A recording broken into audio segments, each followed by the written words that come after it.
Eu pretendo apresentar, por meio de alguns áudios, um pequeno comentário do capítulo 3 da carta de Paulo aos Filipenses. Embora essa carta tenha 4 capítulos, me parece que no capítulo 3, Paulo está começando a entrar no assunto principal de sua mensagem aos Filipenses. Por isso, no versículo 1, a palavra finalmente, que é usado para começar o versículo em algumas traduções, não é uma boa opção, pois compromete a intenção do autor da carta de dar a entender aos seus leitores que nesse trecho ele está fazendo uma transição para o assunto principal. Então, Paulo aqui nesse capítulo está fazendo uma transição para o assunto principal.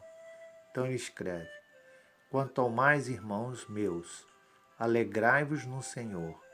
A mim não me desgosta e é segurança para vós outros que eu escreva as mesmas coisas. Paulo aqui está apresentando aos filipenses o modelo perfeito de uma mente inclinada e destinada a seguir em frente, com zelo e diligência, para alcançar a vida plena que temos em Cristo Jesus. Tanto assim que podemos entender que ele está dizendo o seguinte: o que tenho mais em vista ao escrever esta epístola é o seguinte: o que quer que aconteça comigo ou com vocês, no que diz respeito a qualquer interesse ou perspectiva que tenhamos, alegrem-se no Senhor Jesus Cristo. Alegrem-se no conhecimento que vocês têm dele e nas verdades e promessas de seu Evangelho, na fé que vocês têm nele, a união que vocês têm com ele por essa fé, no posicionamento relacional com seus amigos, irmãos, cônjuges, por causa da conformidade que vocês têm com ele no coração e na vida, e nas expectativas que vocês têm dele de felicidade e glória eterna. Essas são causas suficientes para alegria ou regozijar-se, quaisquer que sejam as circunstâncias em que vocês estejam e quaisquer que sejam as suas provações e problemas nesta vida que é curta e incerta. Precisamos sim, queridos irmãos, ter estas razões de regozijo, se queremos suportar com paciência e contentamento as aflições que nos advêm.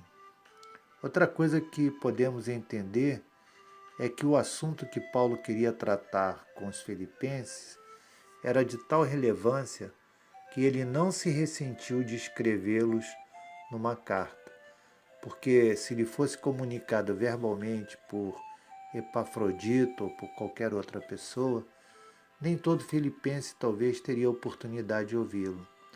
Poderia também acontecer de entender o que Paulo queria dizer de maneira errada. E outra coisa que a comunicação por escrito daria aos filipenses a oportunidade de examinar o assunto sempre que fosse preciso. Então vocês, por exemplo, querendo, podem buscar lá no capítulo 3, fazer uma leitura, procurar entender também. Paulo, agora no verso 2, ele vai alertar os filipenses quanto a certos tipos de professores, homens impuros, profanos e vorazes, que apesar de bajularem os filipenses, podem devorá-los como cães. Esses homens, eles se levantavam contra a verdadeira doutrina do Evangelho, eles falavam mal dos que realmente ensinavam verdadeiramente, os verdadeiros professores. Então, Paulo chamava-os de cães, porque eles estavam prontos para morder e rasgar todos os que se opunham aos seus erros. E então ele escreve no versículo 2 deste capítulo: acautelai-vos dos cães, acautelai-vos dos maus obreiros, acautelai-vos da falsa circuncisão. Queridos, realmente nós precisamos de nos acautelar daqueles que se dizem cristãos, mas não vivem segundo o senhorio de Cristo. Fazem fofoca, estão sempre trazendo futilidades e coisas para a nossa vida que não edificam. São falsos mestres, falsos líderes, né, que só buscam seus interesses próprios. A esses Paulo chamava de falsos apóstolos e trabalhadores fraudulentos, porque eles minavam a eclésia, né, a igreja.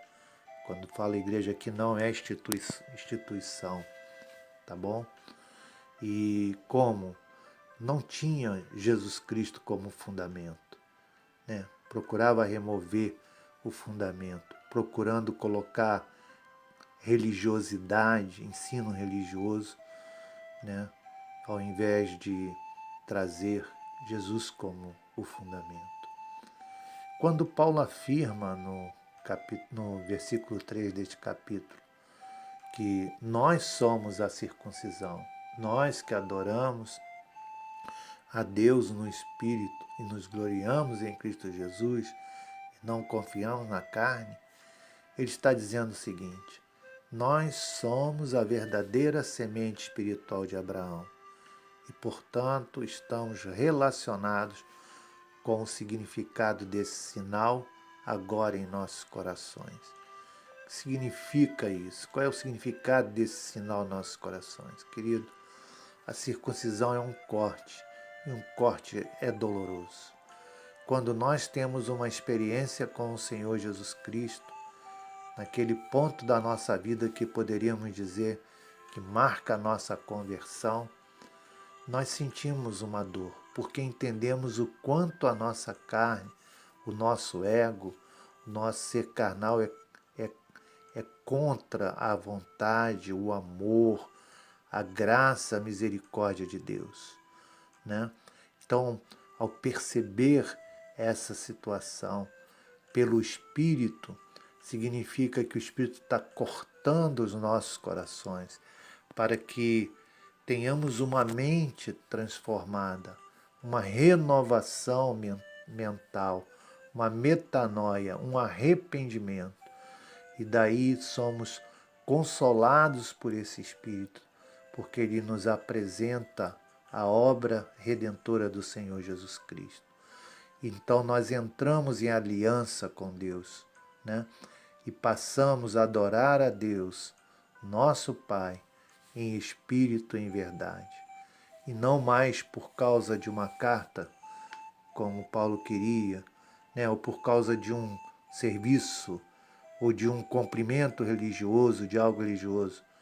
Não, mas passamos a nos oferecer a Deus por meio de Jesus Cristo como um sacrifício espiritual, conforme está lá em Romanos 12, de reverência, de temor, de humildade, de adoração, de louvor, de confiança, de esperança, de gratidão e amor, de sujeição e obediência, de verdadeiro arrependimento, de fé viva, de integridade genuína.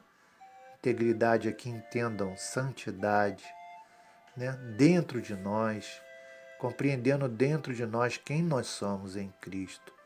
Porque ninguém se engana. Nós podemos olhar para dentro e saber quem somos em Cristo agora. E vivemos uma vida que, manifestada aos outros, né, testifica essa disposição, testifica esse relacionamento com Cristo, né, que dá prazer a Ele de estar e permanecer conosco, né, essa vida autêntica. E tudo isso, queridos, não é por um esforço da carne, não é por uma cultura religiosa, mas pela influência do Espírito. O Espírito nos influi. Ele é o único que pode implantar isso, essa disposição dentro dos nossos corações e nos permitir que sejamos conduzidos por Ele de maneira adequada. Por isso, então, essa circuncisão ela vai estar associada com a nossa alegria em Cristo Jesus, né? Vai fazer com que nós nos gloriemos em Cristo Jesus. Esse gloriar-se em Cristo Jesus significa alegrar-se nele, porque agora ele é a fonte de todas as nossas bênçãos, ele é a fonte de todos os nossos consolos, de todo o nosso consolo.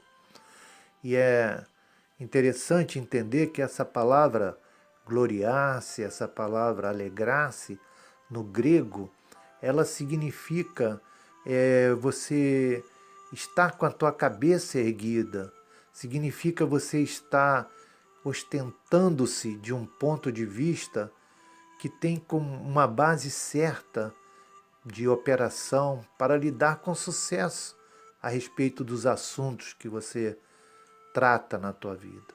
Lógico, essa base certa é Jesus Cristo, né? Então, esse é o sentimento, esse é o comportamento, essa é a atitude, né, que essa circuncisão no nosso coração nos leva.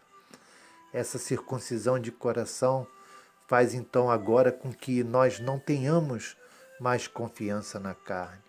Nós conhecemos agora o ego, né, e fazemos diferença, porque nós agora somos nova criação em Cristo. Isto significa então que nós agora não nos baseamos, nós não vivemos em vantagens externas ou em prerrogativas ou em qualquer confiamos em qualquer desempenho próprio, né, coisas que tenhamos desempenhado bem no passado ou no presente, né? Nós não firmamos mais nas coisas religiosas para termos a aceitação ou a justificação diante de Deus. É isso aí, queridos. Continuarei num próximo áudio, se Deus assim permitir. Até lá, então.